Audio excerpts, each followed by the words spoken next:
ప్రతి మనిషి ఆశతో ఆశయం కోసం బ్రతుకుతుంటాడు. వీలైతే సహాయం చెయ్యి, కుదిరితే కన్నీళ్లు తుడు. అంతేకాని ఎదుటోడిని తొక్కేయడానికి అవకాశం దొరికింది కదా అని దొంగన కొడుకులా మాత్రం బతక్కు. రాస్తూ మీ అందరికీ ఒక్క చెప్తా, జాగ్రత్తగా వినండి. అనగనగా ఒక ఊళ్ళో ఒకడున్నాడు. ఒక మామూలు నిజం చెప్పాలంటే కటిక పేదరికంలో బ్రతికింది వాడి తల్లి. కూచిపూడి అనే పల్లెటూరు తన స్వగ్రామం. వీడి నాన్న 60 ఏళ్ల క్రితం ధనిక కుటుంబంలో పుట్టిన మనిషి. వీడు చిన్నప్పటి నుంచి హాస్టల్లో చదువుకున్నాడు.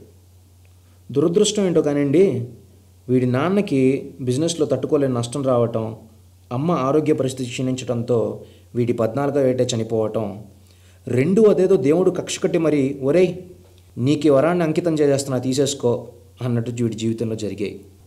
ఎన్నో కష్టాలు, ఎన్నో కన్నీళ్ళు. ప్రపంచం మొత్తం చూస్తుండగా నవ్వుతూ నవ్వించడానికి ప్రయత్నించేవాడు. ప్రపంచం మొత్తం నిద్రపోయాక ఏడుస్తూ ఉండేవాడు. కొన్నాళ్లకి వాడి కన్నీళ్లు కూడా ఇంకిపోయాయి. డిగ్రీ అయిపోగానే వీడు కార్పొరేట్ సంస్థలో పనిచేయడం మొదలెట్టాడనమాట. 5 ఏళ్ల వాడి ప్రయాణం ఈ డిసెంబర్తో పూర్తవుతుంది. అన్నట్టు చెప్పడం మర్చిపోయానండోయ్, వీడు 4th క్లాస్ చదువుతున్నప్పుడు రంగస్థలంలో మొట్టమొదటిసారి వీడికి పరిచయం అయింది.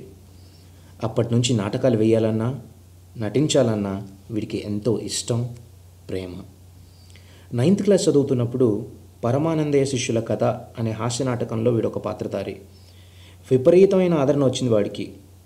ఆ నాటకంలో ఎంతో ప్రోత్సహించిన వాడి తెలుగు టీచర్ గురించి ఇప్పటికీ వాడిది గర్వంగా చెప్పుకుంటూనే ఉంటాడు.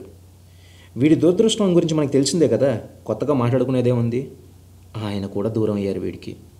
ఎందుకే ఆయన పేరు చెప్పలేదు కదా, ఆయన పేరు నాగిరెడ్డి సార్. వీడి తండ్రి ఇప్పటికీ కొన్ని బుల్లితెరకు సంబంధించిన సీరియల్స్లో, అడ్వర్టైజ్మెంట్స్లో నటిస్తూ ఉంటారు. అదే వీడికి నటన పట్ల ఈ ఆశను పెంచింది. వారిని వీడి కష్టం ఇంతేనా అని అనుకుంటే చాలా తప్పండోయ్.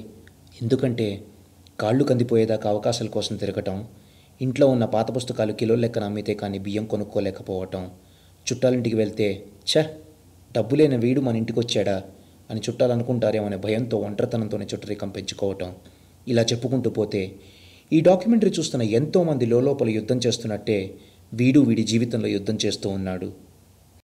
కథ కొంచెం బోర్ కొడుతుంది అనుకుంటా, ఇక్కడితో ఆపేస్తా.